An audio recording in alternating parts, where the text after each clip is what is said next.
Hello, everybody. Welcome to the May 3rd edition. Ignore the screen behind me. It is one day before May 4th. I don't care. I want it. I'm going to use it behind me. I'm happy about it.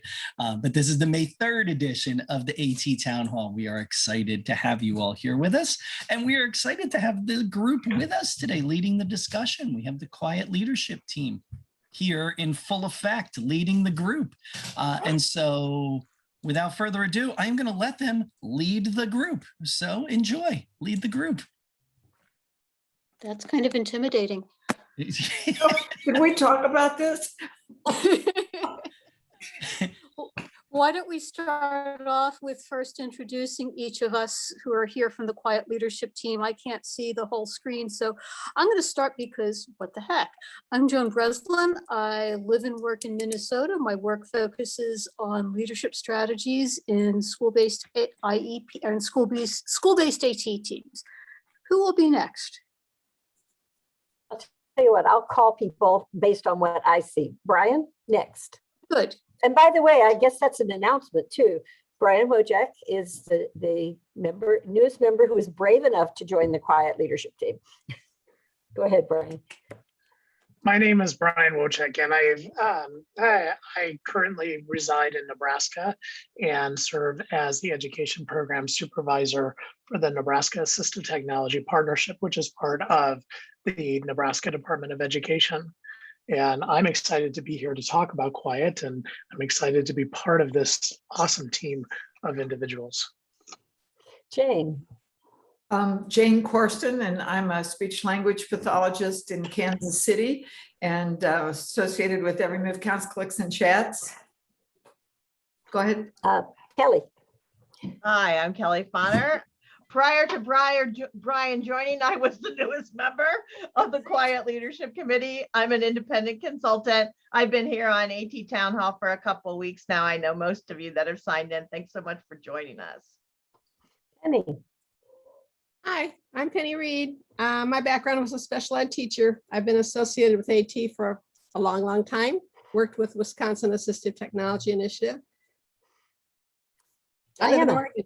Oh, sorry. Diana. Hey, how is everybody? I'm Diana Carl. My background, I'm a licensed specialist in school psychology, and I'm a Texas gal. I was part of the Texas Assistive Technology Network for a long time and worked with CAST and the AIM centers for about 10 years. And now I'm concentrating a lot on QIAT and what we're doing. So it's wonderful to see all of y'all. Gail. You're muted. Everybody, I'm Gail Bowser. I've worked as an assistive technology specialist for, oh my gosh, a long, long time. And I live here in beautiful Oregon. And I'm Joy Zabala, and I have worked full-time and now work part-time for CAST, basically with the Accessible Educational Materials Center and the Center on Inclusive Technologies in Education Systems, which is called CITES. And I'm delighted to be here too. So I think, Joan, maybe it's you that are next to talk. I started. Well, I did my part. Go ahead, Oh, okay. somebody. Well, we have just some questions for all of you, and we'd just like this to be a conversation about QIAT and how you're using QIAT or what you know about QIAT. Mostly we just like to sit and learn from all of you, because as we think about using the quality indicators, we have how we've used them and how teams that we've worked with have used them, but we like to learn more about how folks are taking advantage of the work that's out there from QIAT. So first of all, and just a conversation, please, can you tell us how you're using the QIAT indicators in your current work? And I guess the part of that current work is how's it going online and how have the indicators worked for you in that situation too. So all that together, it's now your conversation. So I'll start because I'm not afraid to talk, ask anybody on a Monday town hall. But I do use the indicators at the end of every year as kind of a self-evaluation of our district level. So I work for a school system, so I do use it kind of as a self-evaluation. And I will admit last year was a little crazy and I didn't do it. So this is the first spring that we have basically been back in person since September, but we still have a hybrid virtual option. This is the first spring that I'm going to be looking at the indicators with all of those components in mind. So I haven't yet considered the virtual, but in the back of my mind, I think I'm always thinking, you know, is this best practice? Is this the best way to support this kid without formally doing the indicators yet? But it's on my spring to-do list.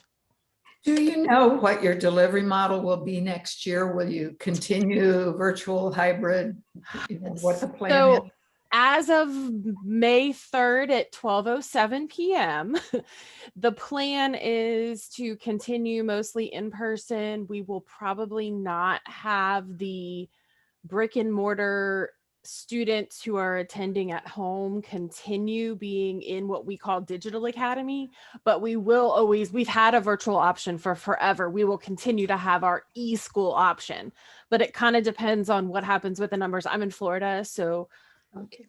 depends on what everybody does during their spring break and summer and how bad our numbers are. When you say that you've been using them in the past, you've used them in reference to that eSchool Digital Academy as well? Considering the entire school district, we've not done a school by school look, but when I look at my services at the district level, it includes that eSchool. That eSchool exists as if it's one of our brick and mortar schools. It has its own school number, etc. So I kind of do my big picture analysis based on all the school services, because I have a responsibility to those kids at eSchool for AT services, just like as if they were in brick and mortar. Mm-hmm. And when you use the indicators to assess performance and help you make plans for the future, do you primarily do them on your own? Do you do them with colleagues? Do you ask other folks for input? I have learned to ask other folks for input because I am a very harsh critic. So we also in Florida have something called the best practices, the BPI, the best practices in inclusive education. And we use those indicators to draw as the data for the BPI that we completed. And I was by far the lowest rater. As the person providing the service, everyone around's perception of what our AT services are like was much higher than mine. So I needed the other voices to balance out the harsh critic in me. I will tell you that some of the work that we've done in other states, the folks who are most knowledgeable about assistive technology tend to be the most critical of their own performance, because we all know that we don't know everything we want to know. So don't worry about that. I think it's more normal than not. Right. I'll just add that Joan and I have used QIAT on a statewide level to get results, and we could sort it out to where we knew what administrators were saying and practitioners were saying. And administrators thought things were going great, and the practitioners that were doing the work rated it much lower. Right. How about anyone else? Yeah, I'm How are shutting you up. using the QIAT indicators? I've been using it. My name's Kelly Martini. I'm Assistive Technology Coordinator for a small school district outside of Austin, Texas. What's that, Kelly? Dripping Springs, Oh, ISD. okay.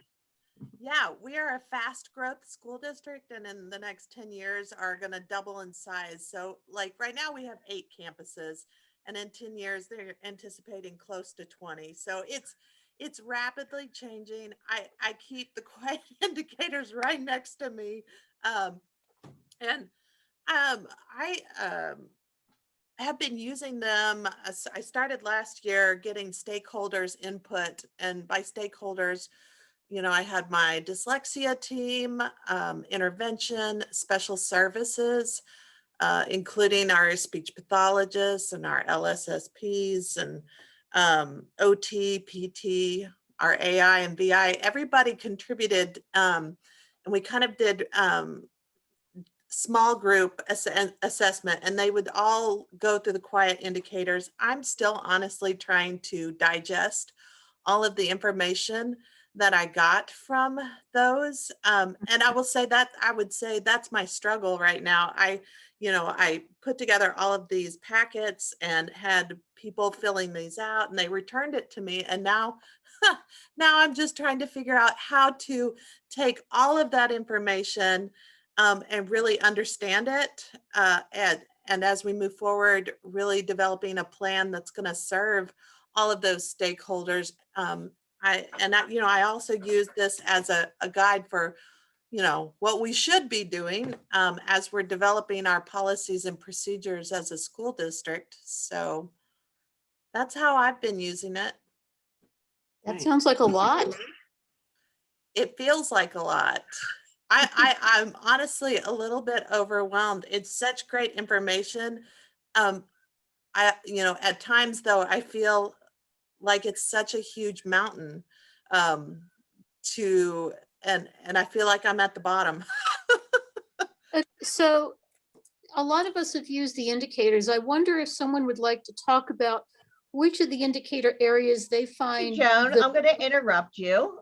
Please. Kelly's put a good question out there. How have people taken that huge amount of information and done something with it? I mean, some of the QIAT leadership have led those kinds of opportunities, but what have other people do? What advice do we have for Kelly?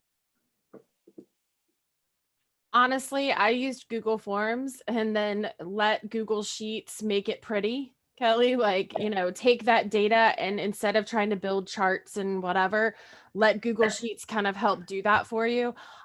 Because I'm not like a paper, you'd be surprised looking at my office, but I'm really not a paper person. I want it to be digital, and it allowed me to source data from people who would not have completed a paper survey.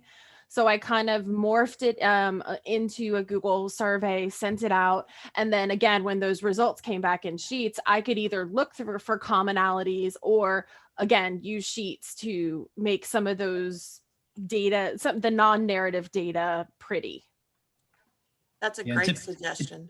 To piggyback on Alyssa too, I found that with the teams I'm helping navigate through the indicators, we do shorter surveys more frequently. And we get more results from people. So don't feel this desire that, oh, I'm going to hook them once and I'm going to ask them every question under the sun, because then they will effectively ignore your survey, as most people do. And I got this great feedback from a teacher once, and she said, if I open your survey and I can see the submit button on the same screen, I will fill it out. If I can't, I will close it. Okay, so I'm going to send you different surveys then.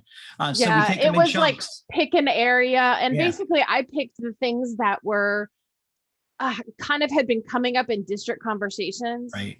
Because I knew I had my perspective on it. I knew my supervisor had their perspective on it, but I wanted to get a more global perspective on a couple key indicators. I definitely did not say, here's a Google form with 80 questions, because they would have said, thank you, but no, and moved right on. So yeah, I definitely did chunk it so that the feedback was manageable. The survey was manageable. I don't think they could have seen the submit button right away on mine, but it was definitely in a manageable, digestible, that it didn't take them forever to do it otherwise. And I tried to make it very like Likert scale, kind of just not having to give me a lot of the narrative data, and then just gave them one section at the end where I asked one open-ended question which was my I was terrified to ask, but I did anyway. If you could change one thing about how we're providing AT services, what would it be? Because I didn't want to have it turn into a bitch fest, which I was really afraid that was what it would be. And it wasn't. And then the other was basically, do you have any other comments or questions or things to share with us? And everything else was, I tried to keep numerical, Kelly, just because from the data perspective, I could go back and ask somebody, if they gave me a really outlier score, why? But if I got it in the same question as the number, it sometimes would muddy up the analysis. Yeah. But don't you think, Alyssa, those questions are so good at the end, those kind of open-ended, and let people get something off their chest? that might be percolating in their head, like that idea. And I see it on a survey sometimes when I'm doing it. I'm like, why are they not asking me this question? Right. And I want to Because answer this people question. don't want to know the answer sometimes. That's The the first beauty survey I of sent open- out, I did not include it. And then I was like, Yeah. okay, I know we're missing data. And most of it was things that were either like a lot of it were very fixable things. Mhm. And some of it were things that we didn't have control over. And some of it were things that I was like, oh yeah, that we probably could have done that better, different, other. Yeah. I always feel like those open-endeds can help inform some other initiatives potentially, right? Like you could bring that to an administrator and say, hey, I was asking our teams about assistive technology and this came up. It's a bit off center of what we're talking about, but I think you could address this in some way and get that on their Melissa, radar. can you give us an example of something maybe, I don't want you to, I don't want to put you on the spot, but something where you said, oh, there's something that was useful. Some of it was just like available resources, which drove then us, having like our core, all of our district core vocabulary initiative stuff is on a website now. And previously it was kind of like, as we're working with you, we'll send it to you. I'm in the process of rebuilding our entire AT website because we're going to have turnover. If anybody is an SLP and wants a full-time AAC job, we're hiring for next year. But so I think just some of it was clarifying things, and a lot of it comes down to the way that we disseminate information in our district. We either rely on principals at principals meetings to then relay it to their schools, or our ESE department chairs to then relay it to the rest of the staff. And we know not just with AT, but with everything, like it's not filtering down. So I'm trying to do a better job. Like I had a newsletter going for a while that just kind of died out, but trying to do a better job of disseminating so that, once this new website is done, it'll be in the footer of my email so that people could find quick resources. Most of it was resource based. A couple things were like, I didn't know what needed to happen, like procedural based, that I know we shared with our administrators and our department chairs, but it didn't trickle down to the staff, which is good for me to know. Hopefully that helps, Gail. Yeah, thank you. Shannon, I'm going to pick on you because I know you use the indicators quite a bit. She does multi-level team training over many dates over the whole year and uses QIAT. How do you find, are you breaking it up still? Yeah, we do. Year one, we do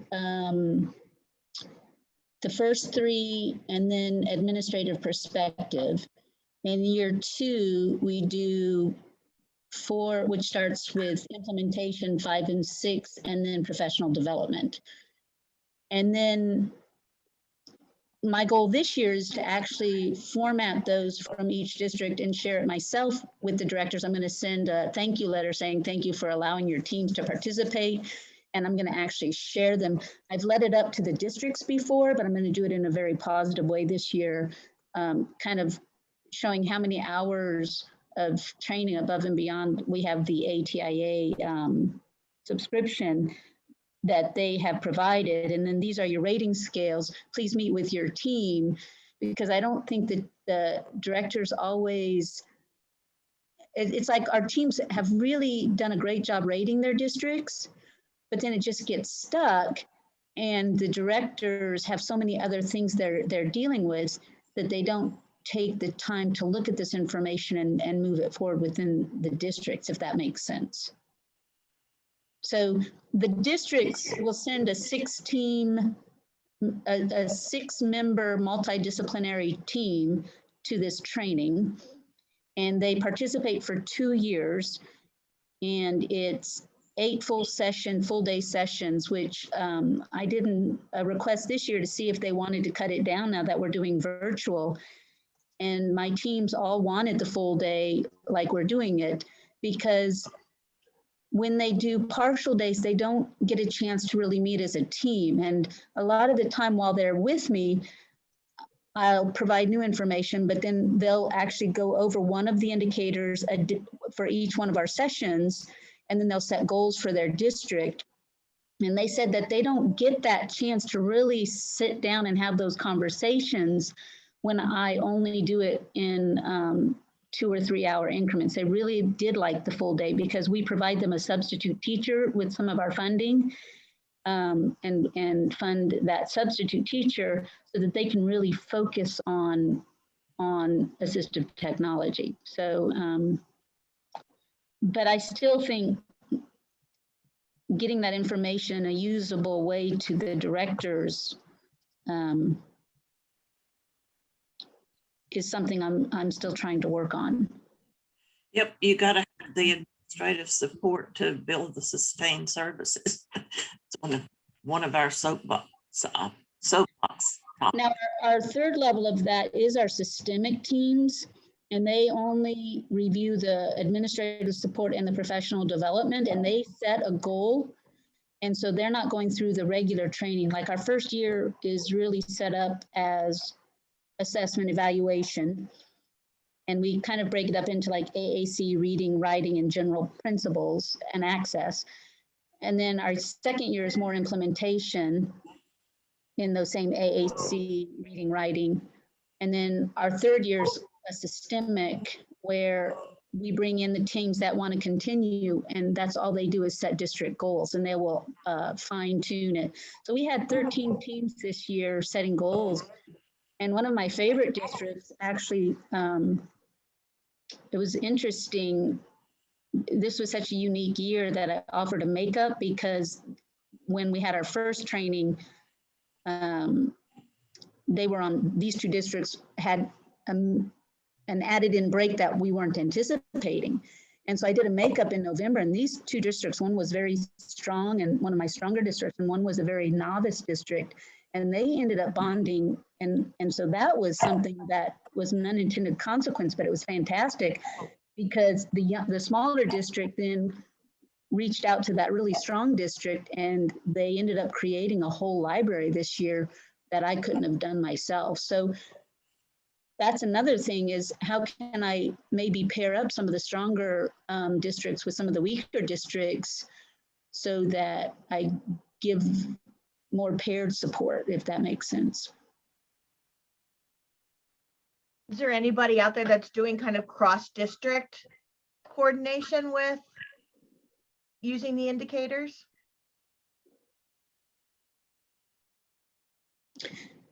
Like Shannon's referring to is what I was thinking. Yeah, our first year is cross-district. So we have, in our fundamentals 1 this year, we had 21 teams from 19 different districts. 2 districts sent double teams because they were in full force. Our second year, this year, we had 19 teams from 19 different districts. And our systemic, we had 13 teams from 13 different districts. So each team, so you're looking at 4 to 6 people from each of the districts. Some of our smaller districts just can't afford to lose 6 people. So they've got multidisciplinary teams made up of 4. But I don't think we had any teams smaller than 4. Yeah, we've done a little bit of stuff within our individual assistive technology regions in the state of Florida, but we also have AT competencies for IEP teams and for what we have in state of Florida called a LATS, which is the local assistive technology specialist, is the position I'm in. So they've done a lot more work training or working on specifically those IEP team and LATS competencies. And I'm trying this year to try to figure out how do I assess that plus the QIAT indicators and not have people freak out about a 40-page survey. Because I think both are really important. Like what I expect my IEP teams to know about assistive technology is obviously different than what I expect myself to know. And the team members have different levels of knowledge even within that IEP team. So trying to gather enough information to me, it helps inform what professional development I'd like to offer next year. Based on where they feel they're lacking. And sometimes it's just straight, we've had turnover, we need information about the procedure, which is measured in the indicators, but isn't necessarily measured in our IEP team competencies.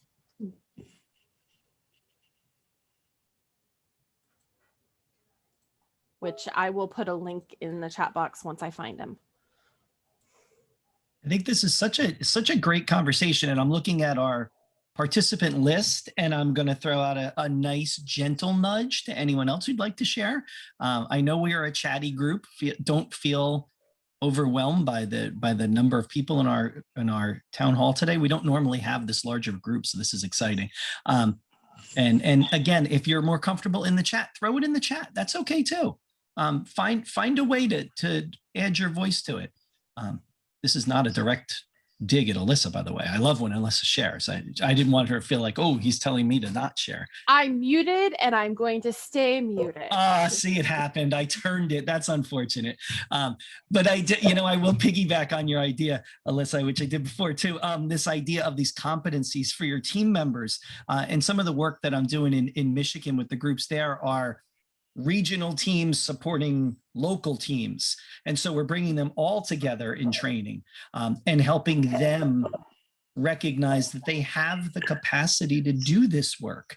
And with the indicators, as well as who knows assistive technology, because we're trying to get them away from this idea that the local teams can't do assistive tech because they don't have an assistive technology person. And so it's this idea of know who you are, know the people, reach out to the people across your district. And I'll find the form in my Google Drive when I stop talking, and I'll drop it in the chat, because it's a really nice kind of competency form that they've pulled together. And it has surveys at the bottom, and it says, if you know an OT in your district, ask them to fill out this survey and get a sense of what they might know about assistive technology. If you have a special ed teacher who you think might be a great team member, have them fill out this form, and people can share their expertise level that then team members can go back to and draw them into team decision making, which I think is great. I think one of the things that's important I'm so glad that there's so many people here in the town hall today, is that, we came together as the QIAT leadership, not just to be here to give you information. We really, as we have over, the last, 22 years, moved this activity forward. It's been based upon feedback from folks. What is it that you need? What are you using? What kinds of things do you need as we start to plan for, QIAT of the future? What are your thoughts on that? And knowing what you're doing and how you might be adjusting things based upon virtual learning or in-person, and new strategies and new ways that school districts are kind of rebuilding themselves, is a very open-ended question for us.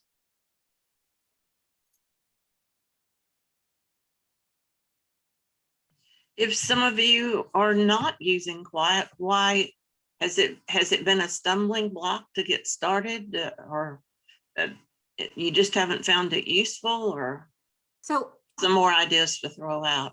So, hey folks, I think this is for me, this is such an interesting conversation to chime in on, because I'm a year and a half out from being in the schools. So I haven't been in the schools for the last year and a half, and kind of thinking, I grabbed my copies of QIAT off of my bookshelf, where I had them, always have them sitting within reach. And I had been more recently using more of the QIAT guide for, I guess I don't know if it's the QIAT guide, it's the Gales and Pennies, the leadership one, which is very connected, right? And I had been more recently using that when I was in a leadership role in my previous school district, sort of just as a guide to making sure that I was kind of keeping, things where I wanted them to be because my role is much larger than just assistive technology. That was only one small piece of it. But I wonder, I'm kind of now looking through a different lens, outside of school teams, from a vendor perspective or from a consultant perspective, where I'm not necessarily going in and looking at things, you know, within a school district that way? Like how do people see like the application of these? Is there something like particular to extract from them? Because I'm definitely thinking, oh, you know, I haven't looked as in depth in this probably in the Blue Book in the last couple years as I may have, you know, a few years back.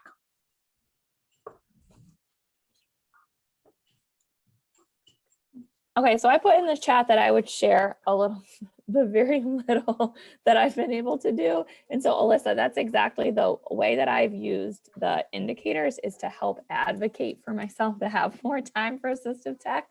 And so I've kind of filled out this will be my 3rd year doing it. I'm filling out the matrices and just showing like, we want to be all the way over here. And right now we're all the way here. And there's no way that we can really grow unless we have the time and have the support. And I just feel like there's so much information and I don't feel like I even have the time to really sit down and understand it and be able to use it and to like make a Google form to collect data. I can't even. So it's like, kind of like I need to use them to prove that we need more AT time, but I need more AT time in order to collect the data to make the point. Okay, I promised I was going to stay unmuted, but I just can't. Okay, so you know, technology is amazing. And once one person has made a Google form, there's the ability for you to like make a copy of it. So I saw, Dana, you just put in the chat box, I'm willing to share the Google form I had if we want to build something out that would be a quick way for people. Like, obviously it's not going to have all the indicators because we don't want to like have a 50-page survey, but if we want to have a standard data collection method that people who came to the QIAT, you know, website would be, if they were interested in using that data form, could adapt to their setting, I think that it would be helpful. You know, and then you could take it and transform it into, I mean, we can make a Microsoft Forms version, we could make oh gosh, what's that, Survey Monkey version? Like, there's lots of different ways to collect that data. But I think if we crowdsource what's already out there, you probably have a pretty good head start based on how I'm doing it, how, you know, Kelly could do it, like how Shannon's already doing it. I think we could do that. Yeah. And maybe it's a collaborative doc and then everybody puts it in whatever form works for them. Because some of us might have, like Shannon said, maybe Microsoft Forms is the only thing they can use in their district. Maybe some district can only use Google Forms. So if we make it some kind of collaborative cloud-based doc that we can all add things to, then we can also cherry pick ideas as we start to survey our people. That helps us focus the conversation back to what our areas that we want to address. Also, there's no reason you can't do each indicator area separately. You don't have to make people do them all, but they're available based on what it is you need at the time, what you're looking at, how you're training or what you're trying to find out. You know, so I think it would be great to have the indicator areas that could be used as needed. Do you have a sense, like I agree, like this is so much to ask groups to go through, like if you had to pick one that you would start with, like Diana or Joy or anyone, is there a place that you would start? Like, well, I mean, in some, I have a definite opinion. Consideration, no matter how many years we've been doing team training, every year that comes back up because of the turnover and the more people that need the information, you know, and how to consider AT when they go in these IEP meetings. You know, but you just keep on going, you keep on building, and you can never give up on consideration. Yeah, and you always have to revisit it, always. I agree. I think everything else builds off of where people stand on the consideration piece. And then we continue to layer more on. I agree 100%. I always start with the consideration. And I think some of my districts that are stronger actually rate themselves lower because they really know what they're not doing. And some of my districts that are weaker tend to rate themselves higher and they think they're doing all of this. And I'm like, and so they're the ones I need to then pair up with one of my stronger districts because you don't know what you're doing when you don't know what to do, as Diana Carl says. So One of the One things thing- I've learned, I've been working with some teams in Minnesota, and they did a big report out this week on their progress. And one of the teams said, you know, we focused on consideration for the last 2 years. And when we redid our QIAT matrices, we found that our scores, our performance had increased in almost all of the other areas. Because the consideration stuff is so foundational, if you do a good job there, it's going to impact how you do in other areas. So I'm a huge fan of starting with consideration and coming up with a really good plan there.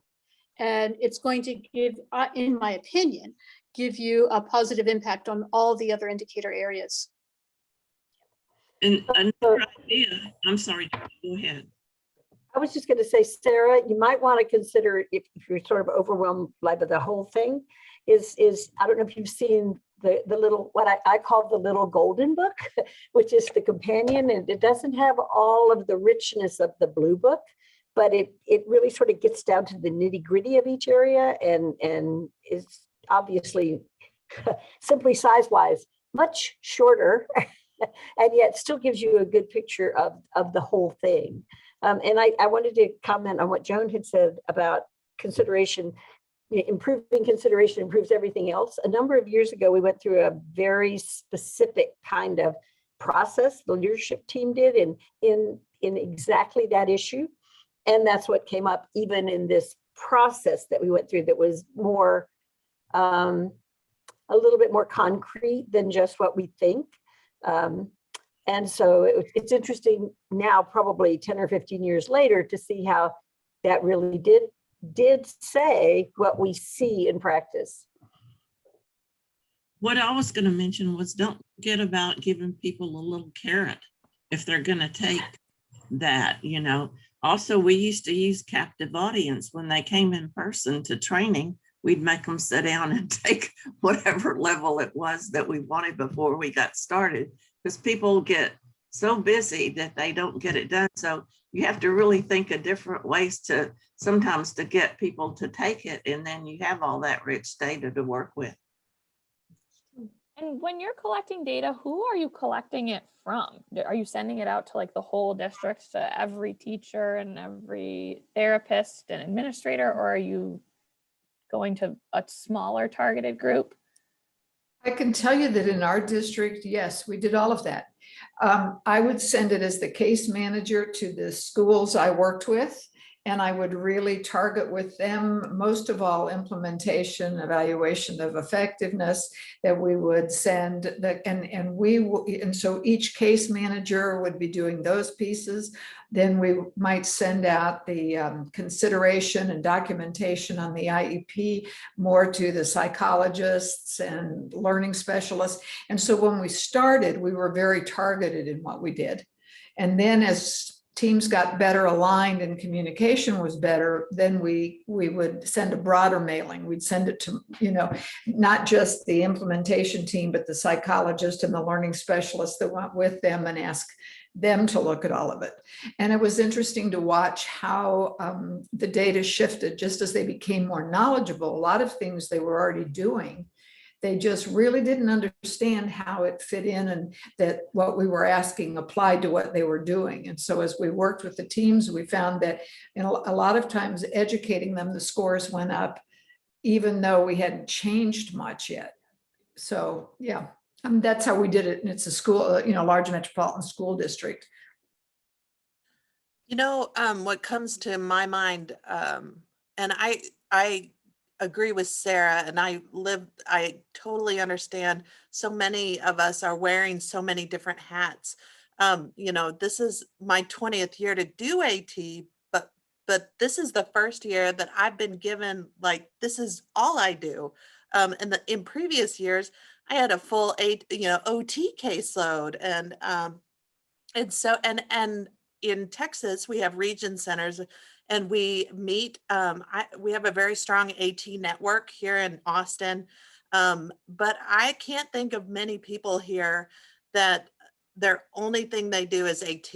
Like, everybody's doing double duty or triple duty, and I'm fresh.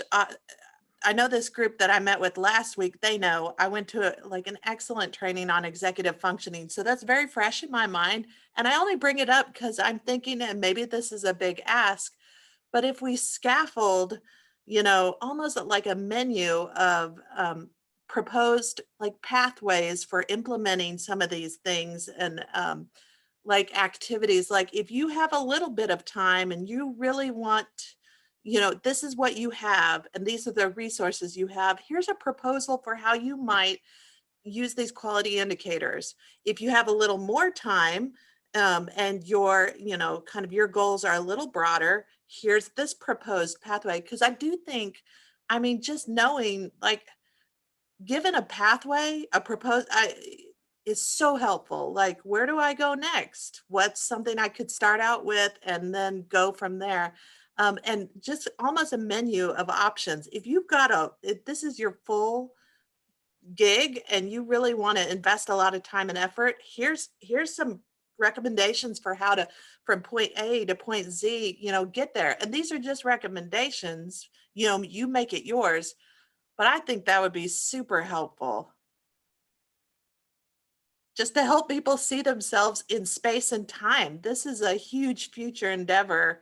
How do I see it? How do I see myself in that, in that story? And how can I bring people on board? So Kelly, kind of as an add-on to the question that you just asked, I put it in the chat box, but one of the things that that I'm not sure QIAT helps us figure out very well is what kind of model are you going to use? And a couple of people have said, it depends on the size of your district and what your resources are and things like that. But I'm always looking for the framework where people can think about how to decide, am I going to use an expert model? Is every kid who gets assistive technology going to, need an AT specialist involved? And some of those are really old models that are kind of extreme at this point. But how do you decide if your focus is going to be capacity building or some kind of specialist model, things like that? And then also, and I see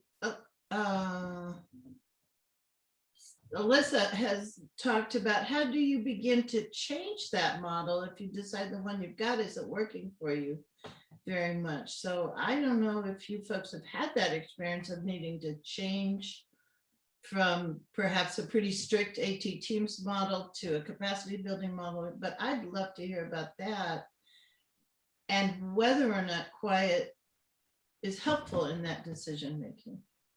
Yeah, Gail, I love this question. I could talk about this conservatively for another hour, at least. Yeah, I think it's let's keep talking. I don't have anything else till later. It's fine. I think it's a great question because it's really about the philosophy of the people on your team at that point and where they are at. I've had all these experiences in teams where you have the AT expert who is very bought into the expert model, sometimes strictly from a self-preservation standpoint. And it's very hard to get that person sometimes to understand that you are not getting yourself to be less valuable here. You will be more valuable here. That's a tough shift for some people. When we move to that capacity model, is that you as the AT expert, and I also hate that word, by the way, but you as the expert can be so powerful in helping us move forward, we, all of those things. And that's a tough sell for some people. And I've had some experiences in our team building in this Michigan model where we've seen that. Some of the regional centers have very strong personalities who are very good at AT. And I'm not taking anything away from any of them. They're very good. But their philosophy is let it all come through me and I will push it back out to you. And it's like magic. It'll just be fixed. And I think we've seen over time that just does not work. That is not an effective way to deliver service. It can be in the short term, but certainly not in the long term. it's I not mean- sustainable. You know, the Oh. first assistive technology job that I had wasn't even called AT then. That word wasn't out there, right? So I was an instructional media specialist, and there was another companion person to mine in the same type of agency, and she would come in with all of her toys, set up the computer with all of the, you know, things that are now make everybody's trash, you know, old power pads and those kinds of things, Muppet keyboards, and then she would leave.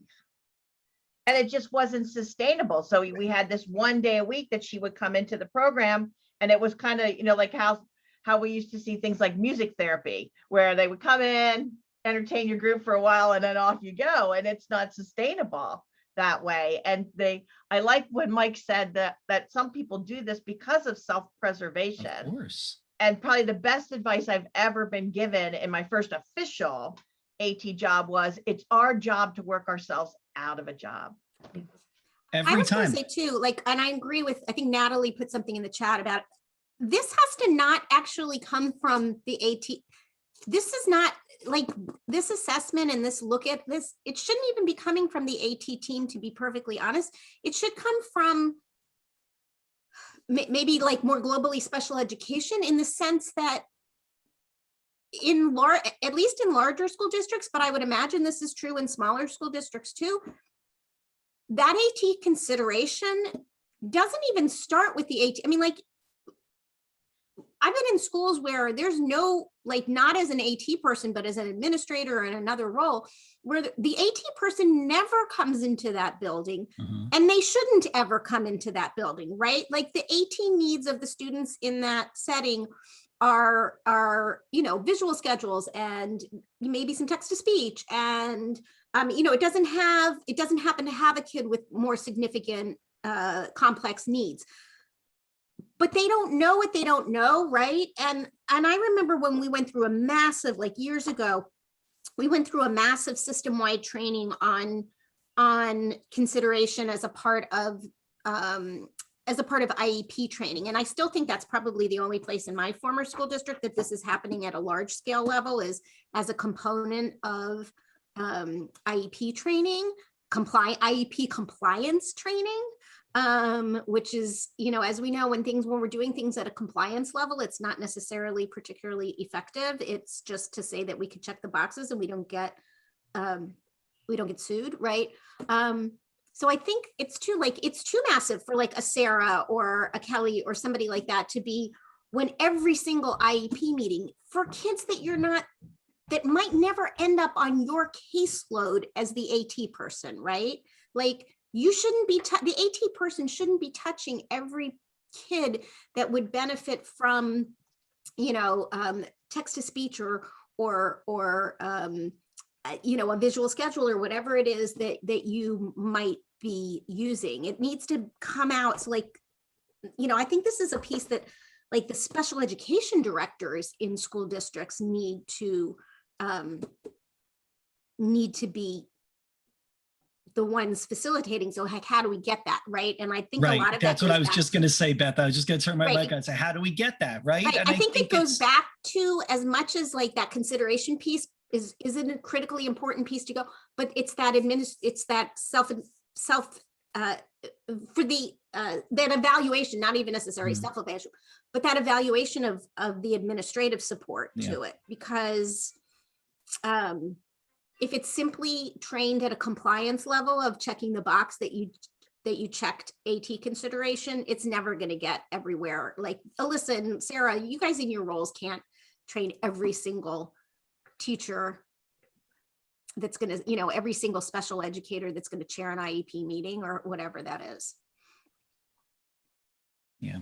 All right, I'm off my soapbox. No, I like it. That was a good soapbox. I agree. And I think it's also important to remember this takes time. This isn't like a 2-month process. I mean, and one of my best successes for this school year has been the fact that one of the schools I support rarely calls me anymore. That's my success. It's because I don't have to be there. And you know, and the special ed director called me and she's like, I'm really sorry that we're not calling you. I'm like, why are you sorry? This is great. I conveniently have other work to do. It's fine. But more importantly, because people at the school level have started to understand ways to support students' needs. And I had to remind her, just because you haven't seen me once in the school this year doesn't mean I'm not jumping on a meeting with team members to help them, because I do every once in a while. And it's 10 minutes here, 15 minutes here, a half hour there. But that is the value of having someone with a different level of AT expertise as part of your team, because they're doing the day-to-day. As Beth says, I don't have to be involved in every person in the school that needs text-to-speech support. Everybody knows that's there now.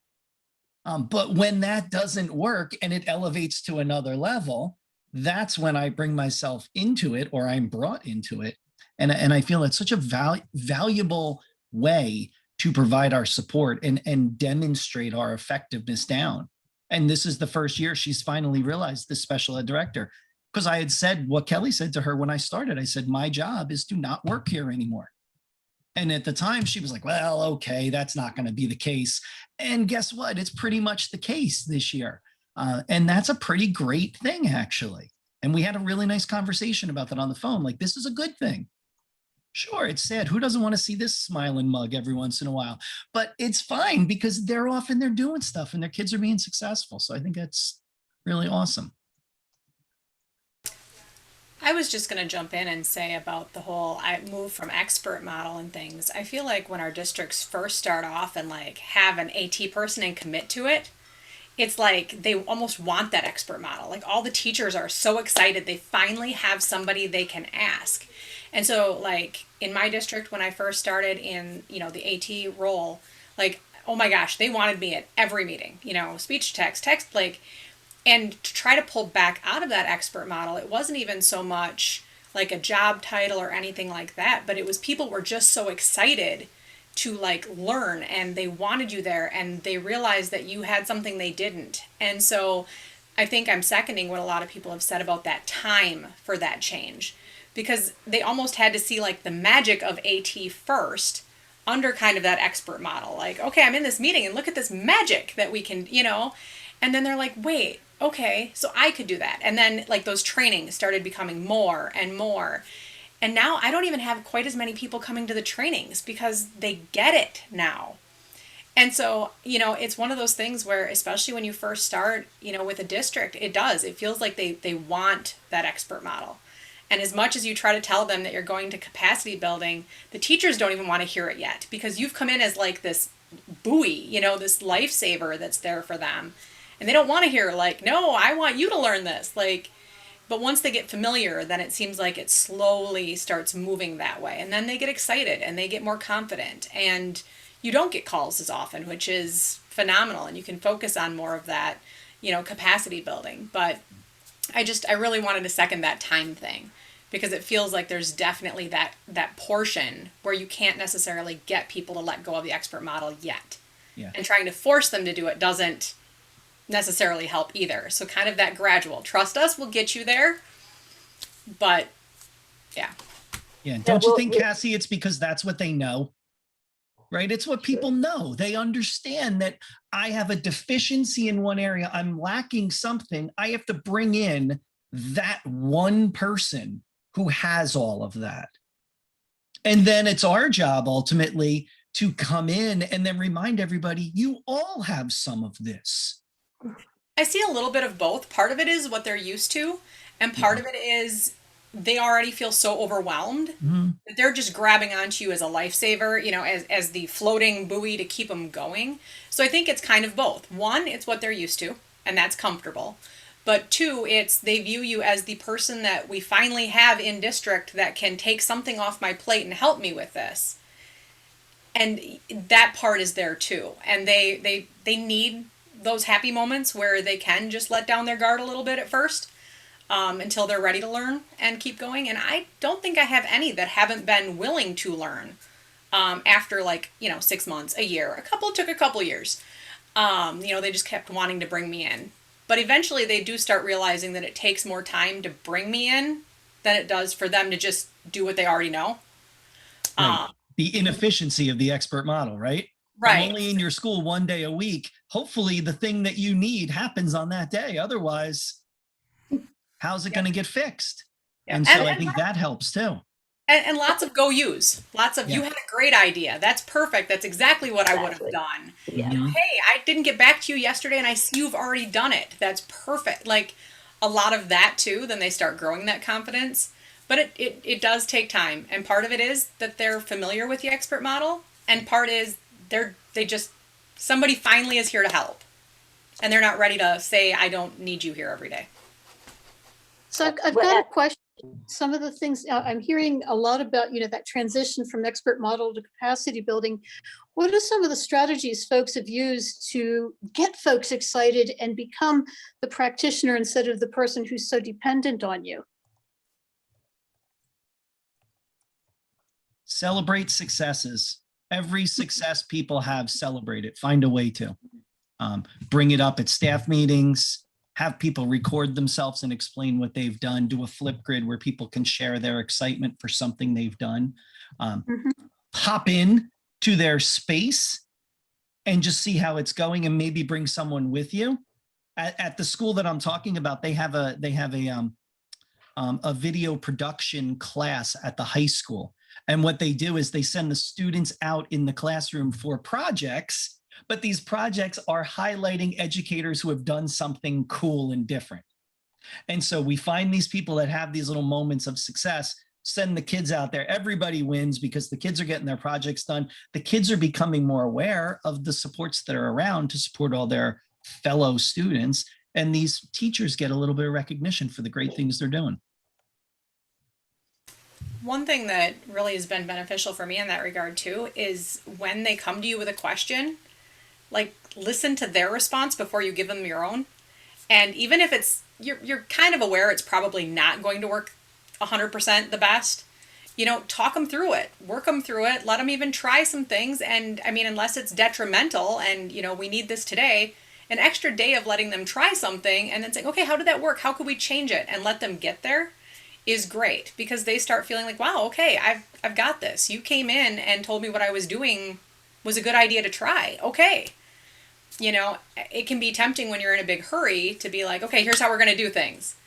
But definitely talking them through it and guiding them and telling them, hey, they've got great options here.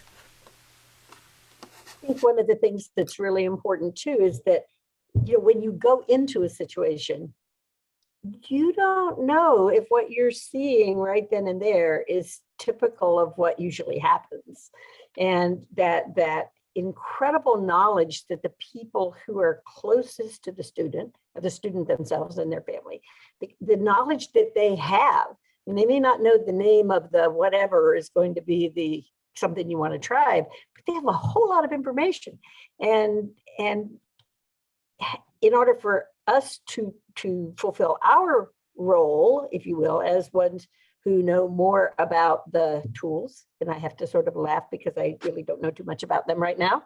I know Zoom really well, but that when they can set up what the environment is like and where the problems are occurring, then you can really have a really good conversation. But sometimes when people go in that expert model, they go in with the notion that I have the answer that's going to work. And somebody said that, maybe several people said, that notion of finding out about and bringing out what people already know and are able to do is really an important, I think, step in moving forward. And then what the indicators perhaps do is help us look a little bit about how do we move forward? Well, okay, here's a piece that we might want to think about. And, when we talked about starting small and we talked about areas, you could even drill down in an area and say, here's one of the pieces we really want to look at. Get that small, because in real life, they all go together into a whole, but you can't eat the elephant that way. So, that one bite at a time might actually be one indicator. I think about the one that says AT is integrated into the daily lives of the student that is under implementation. And just that one thing can make a huge difference. Agreed. Well, everyone, it's the top of the hour. I want to respect your time. I would hate to be the reason you don't go to some other meeting. I would hate it. Burn me right here. I want to take a minute, say thank you to all the members of the QIAT Leadership Team that joined us today. This was a really fun conversation. I am really comfortable saying to you, please come back at any time. We are about as loose of a group as you can get, and we're just jumping and we're happy to have this conversation multiple times. We have a lot to say. So Thank you for having us. Thank Mike. yeah, you. thank you. Yeah, thank you guys. I appreciate it. And then if you want to talk more about this, but say you want to do it on Twitter from the comfort of your couch on a Wednesday night, do I have the thing for you? This Wednesday night, join us for AT Chat, and it's Wednesday night at 8 p.m. Eastern. You figure out your own time zone. And the QIAT Leadership Team will come back. Kelly will be back and Brian will be back, and they will lead the discussion, and we'll go a little deeper into some of these questions and thoughts as well for another conversation. So I hope you can join us then, and please make sure you join us next Monday, and we'll do this all over again. All right, everyone. Thank you, Thanks. everybody. Have a good rest of the day, everybody. Bye.